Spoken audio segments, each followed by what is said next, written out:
You know, there's a lot of excuses people throw out there when describing the lack of box office numbers over the past few years. They said COVID made people scared to enter the theater. They also said audiences just can't handle a female lead anymore. They also said tickets are just too expensive now and people don't want to spend money to go to the theaters. They would rather just stream it. But a recent article came up that I found interesting and kind of gave us another excuse in this whole "is Hollywood dead" debate. Avengers Endgame directors say they don't believe in superhero fatigue and that the MCU's current problems are part of a generational divide. Yes, I know, another video bashing the MCU, but honestly it's becoming a favorite pastime of mine. And I will say, I was the biggest MCU shill back in the day. There was times where I just couldn't wait to get to the theaters the moment a new MCU film dropped. I would actually get excited to go to the theaters, pay my $15, and wait 3 hours, sometimes longer, just for a dumb end credit scene. But now the MCU, or as it's rebranded, the MCU, is being Weekend at Bernie's by Kevin Feige at this point. I mean, sure, you'll have the occasional No Way Homes or the Guardians 3, but those are becoming more and more rare now. And I think the general audience knows why this franchise is crumbling and crashing to the ground. You know, a certain overflow of ideologies and politics. But I guess other people will just keep blaming COVID, racist fans, terrible ticket prices, and now we have a generational divide. As Joe Russo told Games Radar Plus, he thinks that Marvel's current issues all come down to audiences changing, which in turn is due to a transformation in how the world now absorbs media. I mean, sure, I can get behind that in a way. The world is changing and we are receiving content in many different ways, whether that's through streaming or through the YouTube. I mean, hell, YouTube is putting out loads of content for people just for free. And it's sometimes better than the shit we get in Hollywood now. There's a big generational divide about how you consume media.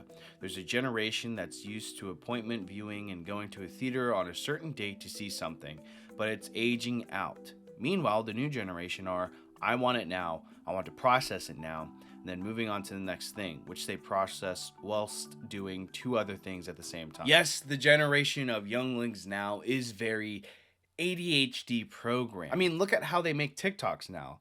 The top is the actual TikTok, and then at the bottom screen is either Subway Surfer video or a GTA Crash video. I still think the reason no one is seeing these movies is because the quality of them has decreased significantly. People are done with the remakes and reboots, and they want some originality. But when Hollywood does give them some originality, it's just terrible writing and filled with identity politics no one wants to see. And then they have a whole marketing campaign where they hate on the audience for not liking their lead, who is a black female trans lesbian. So them saying the audience doesn't really have the attention span anymore to see these movies is kind of an unproven point. Here's some counter arguments for that. Dune 2 was successful. Oppenheimer was successful. Both those films were about 3 hours long. And you know what's keeping those audiences engaged and wanting to see these movies more? Good storytelling and good characters.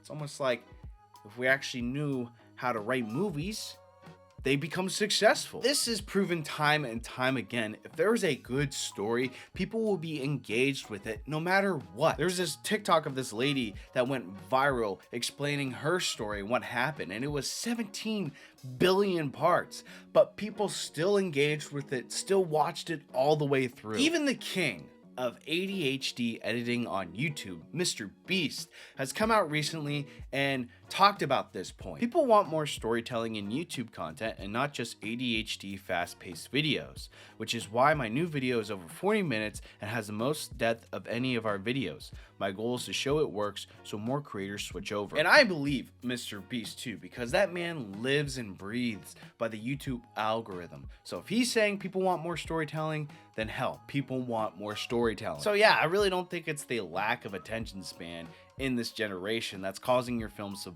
bomb. And they're calling it a generational divide, when in reality there hasn't been that much time passed. Because it seems like all these flops and bombs have happened over the past few years. I mean, when this generation of younglings grown up with like the MCU, they definitely would have seen Infinity War and Endgame, both those films making massive profits in the box office. A great tweet from the Little Platoon sums this up. Multiverse of Madness in May 2022, $955 million. Ant-Man 3, February 2023, $476 million. The Marvels, November 2023, $206 million. I don't think you can cram a whole generational divide into 18 months, and it didn't hurt Barbie, Mario, or Guardians 3. If your reasoning is, but the youngs just want to stream everything these days, then why have all the streaming shows bomb? And I also think it helps to point out that there are streaming shows that are very successful too. House of Dragon, The Boys. No, not you, She-Hulk. Go twerk in another corner. You are still calling fans racist and bigots. I think if everything bombed, movies, TV shows, streaming, and YouTube shorts and TikToks were just dominating, then you could blame the ADHD attention span. But the fact that there are still movies and TV shows that are good storytelling, good concepts, good characters, it's just obvious what the people want. So yeah, the whole generational divide is a pile of horseshit. We all know the reason why Hollywood is failing. Come on. It's the woke cult invading these studios and taking over these spaces with their dumb ideas and ideology. Even the king of sitcom himself, Jerry Seinfeld, has come out and blamed this woke cult for the failures of comedy. It used to be you would go home at the end of the day, most people would go, oh, Cheers is on, oh, MASH is on, oh, Mary Tyler Moore is on, All in the Family's on. You just expected, there'll be some funny stuff we can watch on TV tonight. Well, guess what? Where is it? This is the result of the extreme left and PC crap and people worrying so much about offending other people. People are tired of this dumb crap and they don't want to see it anymore. Not only is this mafia telling you what you can and can't say, but they're also demanding that people be put in positions of power based off their ethnicity. It doesn't matter anymore about their qualifications, whether they can write or direct a good film. Are they a lesbian, black, Native American? If so, they are going to be the director. And that's what matters to these people, and nothing else. They believe that if they put this person of color in this movie and in the director's chair, then it will become widely successful.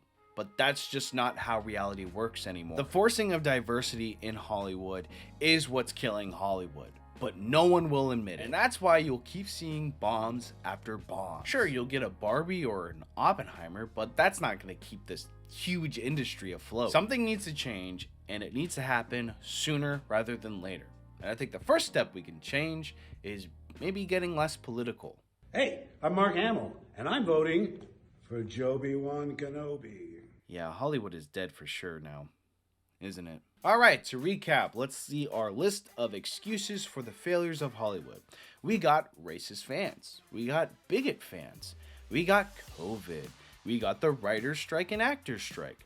We got more racist fans. And now we have ADHD, generational divide. But of course, at the end of the day, I do want to hear from you guys. Let me know what you guys think of all of this and more down in the comments below. Also, be sure to like this video, subscribe to the channel for more content just like this. I appreciate you. Thank you so much for watching, and I'll see you in the next one.